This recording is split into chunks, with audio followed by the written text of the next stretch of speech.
Hi everyone, healthy అయిన పాలకూర ఫ్రైని ఎలా చేసుకోవాలో ట్రై చేసేద్దాం. వచ్చేసేయండి. ముందుగా పాలకూర కట్టలను తీసుకోండి. బాగా చూసి మంచివి తీసుకోండి.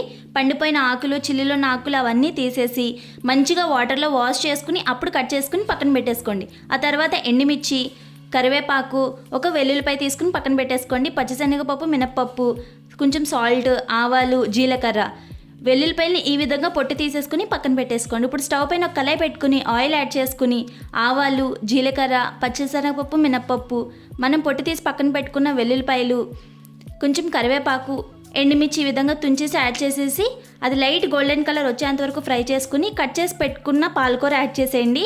అందులో కొంచెం సాల్ట్ యాడ్ చేసుకోండి, మీ రుచికి తగినంత. పసుపు యాడ్ చేసుకుని కలుపుకుని ఒక 10 నిమిషాల పాటు మూత పెట్టి కవర్ చేసేయండి. 10 నిమిషాల తర్వాత మూత తీసి ఈ విధంగా కలుపుకుని మళ్ళీ ఒక 5 నిమిషాల పాటు మూత పెట్టి కవర్ చేసేయండి. 5 నిమిషాల తర్వాత మూత తీసుకుని లైట్గా ఫ్రై చేసుకుంటే పాలకూర ఫ్రై రెడీ. సబ్స్క్రైబ్.